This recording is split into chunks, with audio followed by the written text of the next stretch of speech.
One.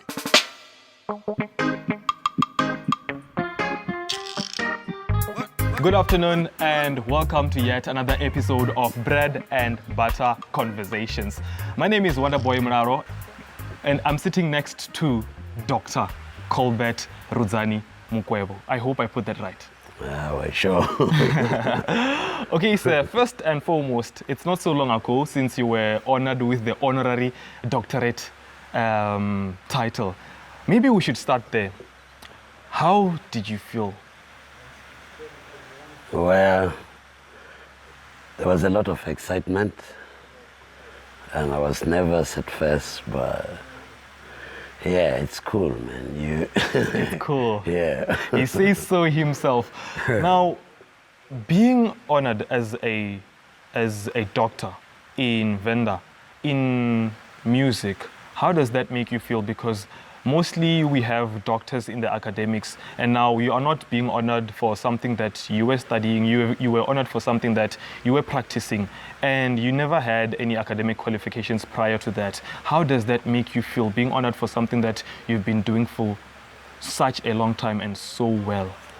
Well, it feels good, you know. The thing is, anyway, I didn't put any effort, like, trying to apply for it. So when it comes from outside, then I feel it's cool. So I appreciate it. Yeah. Everybody was excited seeing you being conferred as a doctor. The whole of Venda was happy, and people were saying that it was long overdue. You should have been given that title a long time ago, given the fact that you have done so much in the industry and you've been in the industry for such a long time. Can you tell us, what does that mean to you? Well, that simply means things are not going right here at home. But we're getting there little by little, you know. So, yeah, because you put a lot of effort on something you love so much, and yet it's very difficult to see the appreciation thereof. So but you do it because of passion, you know, and in the end, it pays off. Speaking of passion, music is something that requires a lot of passion, and I'm sure that a person can never really make soulful music without any passion. What drives you in terms of your creation? And when you are creating any music, what inspires that? If you can just describe to us your writing process. Well, it comes in many different ways, you know. It's not easy to explain, because at times it's something that you have seen. Sometimes you just create a story from nowhere, and sometimes you start with the guitar. Sometimes you might just be captured by another melody and you start creating lyrics around the melody. So it comes in many different ways. That's beautiful. Now, for those of you that might not know, you've been in the industry for a long time and you've made records with one of the most popular artists in the continent, or in the world, if I may say so. Now, let's take a look a bit back, going back to the days of Heroes Party, a song where you collaborated with the late Brenda Fassie. The late Brenda Fassie. Yeah. How did that collaboration come about? Well, at that time I was working with Chicco Twala as my producer and my manager. So at the same time he was working with Brenda, and I was recording my album Lion in the Sheepskin, where this Heroes Party featured. So Brenda was captured by Heroes Party, and she suggested that we can do a duet together, and yes, we just. And I assume working with her must have been amazing. Yeah, it was nice. You have worked with Brenda. I am just not sure who else you'd want to work with in the industry today. Is there any artist that you wish to collaborate with? Well, I can collaborate with whoever. The thing is, it must have a purpose, you know. It's not just like you must just go about collaborating or just because maybe I want money, you know. There are musicians that we as Rastafarians cannot collaborate with because of our beliefs and what we think is right and what we think is wrong. Some of them are, I mean, you know what I mean? Yes, Yeah. the ethics of Rasta, You know, of course. yes, we need to respect that. Yeah, man. Of course, that is a great thing to know, you know. This is the doctor himself, Dr. Colbert Mukwevho, a man who's given us beautiful music through and through over the years. However, we have not received any music from you recently. Now, looking at that, is there something that we could expect from you in the recent future or in the late future? Yeah, I'm working on a lot of stuff. The thing is, it's not ready yet, you know. This time I want to go into the studio with a live band, and that will need some time for rehearsals and before we can put it together. But now, the other thing is, I'm looking at the timing. Yeah, well, I'm not an artist where I prefer to release albums like fat cakes, you know. Mm-hmm. I think I must have enough time where I can settle down and deal with my stuff, because each time I work on an album, when I work on a project, I believe it must be a step further than the other one behind, you know. We should, I put a lot of effort on everything that is new. So with this one, I think I'm still dealing with the writing and everything. Although the instrumentation is there, the band knows most of the songs, but we haven't started yet. We must go into the studio and have maybe 2 weeks rehearsals, up to 3 weeks, you know, before we put it on tape. That's a good thing to hear, because I believe I'm not the only person who's expecting something new from you. I believe there's a whole lot of people out there who are expecting something else. So, arguably, people also have stated that you are the best reggae artist in the continent. That is an arguable statement. People have stated that, and I do not know if I would be wrong to you for also being part of those people that believe in that. Being given so much praise, how do you interact with your audience? Well, what do they call it?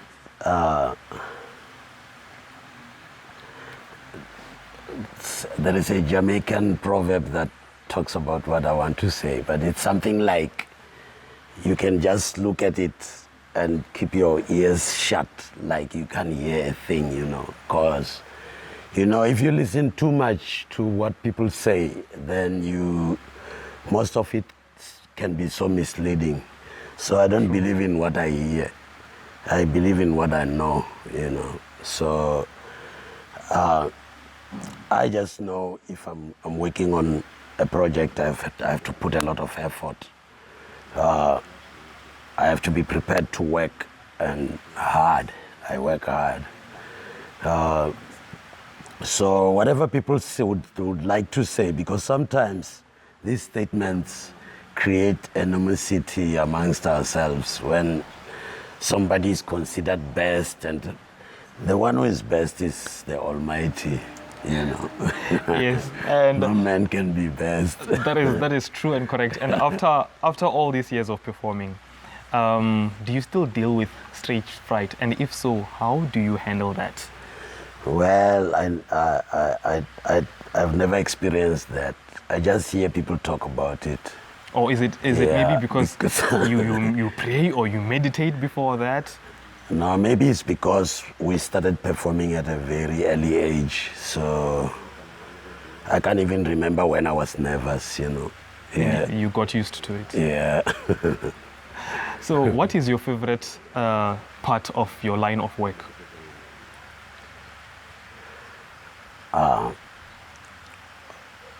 Writing songs and performing them, singing and performing, playing my guitar. That's all I would like to see. You have had the Lion and Sun tour in Joburg for a number of years. I think it is an annual event, if I'm not mistaken. And I've been fortunate enough to attend one of those events, and I was truly blessed. It was a spiritual event, and I would love to attend those once more. Do we still have those happening? And looking at the fact that you hold them in Joburg, can we have those in Venda? Yeah, we can have that. The thing is, the organizers didn't have a good plan for it. You know, they organize it like this year we can do it like this, and this year we can do it like that, because I think you have to have a plan. If it's an annual event, you must have a plan of how you're gonna build it up. So that's why it happened like 2-3 years, and the 4th year it just couldn't work. But we are under a new management. The guys are fluent, are very fluent. They are dedicated, and they are not these guys, these sharks that want to Yes, of suck course. your blood, you know. So I believe from this year on we'll have very powerful performances. The band will come together and it's gonna be huge. We're gonna, like, when we get to the Royal this year, I think it's gonna be very big. That's So, fantastic. yeah. And speaking of the Sharks, from the experience that you've gathered all these years, and drawing from that and looking at the things that have been occurring recently in the industry, as you would note, there's been commotion with regards to independence or signing under record labels and all that. Do you think all these new artists, these emerging artists that are all for independence, do you think they're on the right path, or do you think being under a record label is important and necessary? It's very important to be on a record label, because of the fans, you know, and the way the label runs its business. Because sometimes it's not good to be in business and you don't know what to do. You don't write a thing, you know. It's very difficult. And it's very difficult to compete like with a record company like Gallo, and as an individual, you're working on your own. I think it's important to have a record company Okay. involved, you know. Yes, maybe I can just squeeze in one more question because of time, of course. We're Yeah. all up to time. Yeah. So if I can just ask you if you have any last words that you can give to the people, anything that you want to say to the public, or any advice that you would want to give to anyone who would like to follow in your footsteps or who would like to follow a career in music. Yeah, well, music is music, you know. Music, everyone can do music. You can play music if you want to play music. And for some, it can be a part-time job. And for people like us, it's full-time. I don't know how that came about, but that's the way it is, you know. So one other thing is, it is a dangerous game. It's not too far from gambling. There is a lot of pitfalls. You have to have, if you work with people, you must have contracts. Otherwise, it's a dog-nyam-dog situation. Of course. You know, so you have to be very careful. And again, I would say it's very important for you to weigh your talents. Because sometimes if you don't do that and you just jump into the wagon, you find you get stuck within a very short time.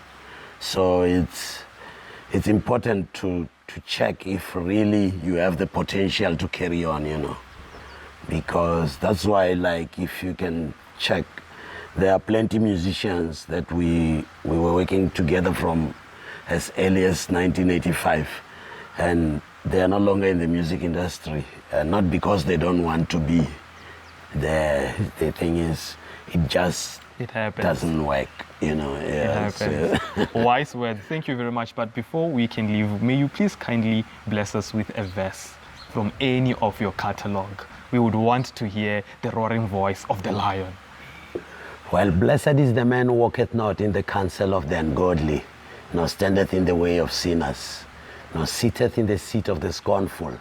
His delight is in the law of the Lord, and in his law doth he meditate night and day. Him shall be like a tree planted by the rivers of waters, that bringeth forth his fruit in his season. His leaf also shall not wither, and whatsoever he will do shall prosper. Thank you very much, Doctor. I am truly blessed and I am truly touched by that. Yeah, yes, sir. Bless. Thank you. That was Dr. Colbert Mukwevho, the musical legend, the one and only, the reggae artist that has been doing so much in Venda. Catch us again on the next episode of Bread and Butter Conversations.